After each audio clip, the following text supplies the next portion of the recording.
let's talk a little bit about the EV1, okay? I've been going through all the forums and all the different places to kind of like really check to see what's going on with the EV1. It's been pretty daunting because the information out there is very opinion based. And I don't think that like people recognize in a lot of cases what's really going on with this camera. Even on YouTube, it becomes like a serious distance. When you go through and you look at all of the YouTube channels and listen to all of the influencers, you don't really get a true idea of what this camera is. So this is the EV1, and I've had it for about a week now, and I did another video that was early when I first had it, first got it. It's a great little camera, but there's a certain thing that it does better than others. Some people talk about like the rangefinder specifically not being here, making it not an M. Well, I can tell you that there were some other cameras similar to this one before this that did not have an M. There was the MD, which is a rangefinderless camera that was used probably mostly for scientific stuff or to put a VisiFlex on. There was also the M1. The M1 was actually, funny enough, after the M3, after the M2. It's a version of an M2 that I've had that has a rangefinder window, but is uncoupled. So what the rangefinder usually does is you have this little window over here, and then you have a window here, and those things cross-reference based on an idea of some sort of triangulation system that's mechanical. And then there is a small, device in the middle of the lens mount that works to couple those two things so you can focus. The M1 didn't have that. The MD didn't have that. They just had the mount. That's kind of where we're starting from on the premise of the EV1.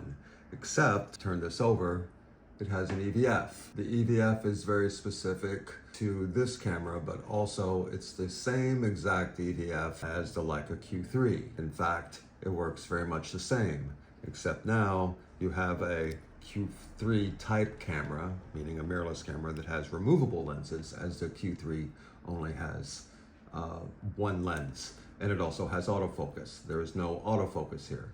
This lens mount has been around since 1954. It doesn't have autofocus coupling.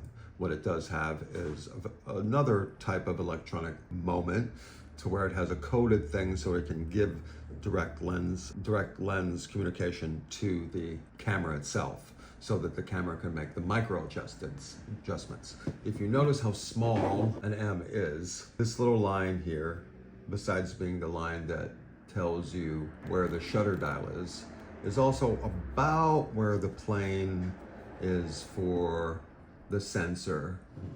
In the film cameras, it would be for the film. These lenses, M lenses, are specifically designed to get this short throw of distance. A very, very tiny throw of distance between between the lens elements, the glass, and the focal plane, or the plane where the shutter is.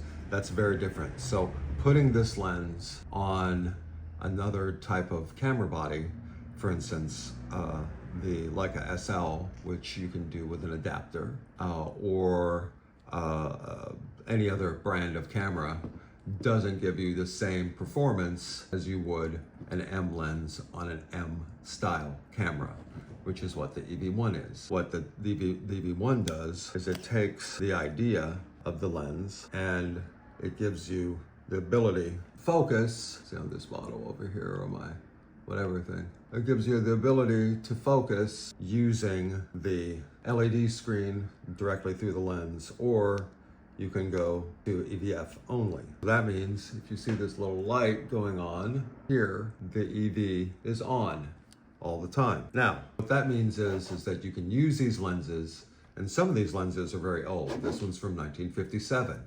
This particular lens, the Elmar 5 centimeter or 50 millimeter f2.8, was made from 1957 to around 1969. So This one is the earliest version. It's within the first few thousand of the serial number. So this is the earliest version of this. This lens is older than I am. This lens is, 10 years old. So this lens is about 60 years old or so, and able to be used on this body seamlessly.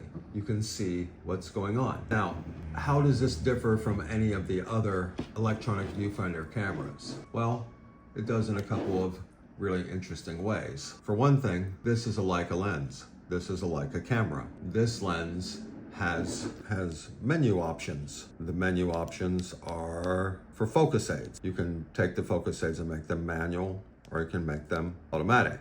I have it on automatic. Also, you have ways of seeing the type of lens that you're using. You can choose specifically a manual lens, right? So I have right now a 50 f2 and manually choose that. So now it knows that this is a 50 millimeter lens that is on this camera, right? So then you go back to the EVF only, you can have the back screen off and you can still see exactly through the lens that is coupled for this camera. I think that's pretty neat, but it's not the only thing that you can do with the Leica EVF. You can also couple other types of lenses. Let me show you. This is an R adapter. You see, this is Leica R adapter M. This adapter has the same M mount on the back as this camera. So if I decide to take this lens off, let's do this right, take this lens off, right? I can take this adapter and put it on this lens. There's a place right down here to where it shows different ways of seeing the lens. This is a code that then tells this camera that this lens is attached, right? Let me rub off the funk from this camera first before I do this. So if you see this little area right here, that's kind of getting, you can maybe see this better, getting something, specular highlights there.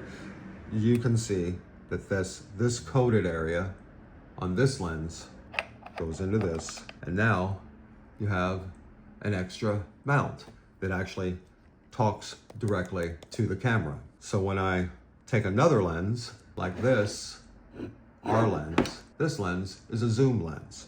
This lens is this is the Vario Elmar R 75 to 200, a lens that isn't an M lens. In fact, M cameras do not have zooms. It goes directly onto that mount, right? So that means I can focus a zoom on an M camera. That's kind of wild, isn't it? This becomes very useful. And as well, if you look at the back screen here, it says R adapter M, right? It immediately recognizes that this camera has the R adapter M. Look at that. So it's immediately recognizing another Leica lens, as this is a Leitz Leica lens, if you notice there, on the same camera. It will adjust basically for that camera. That to me is pretty amazing.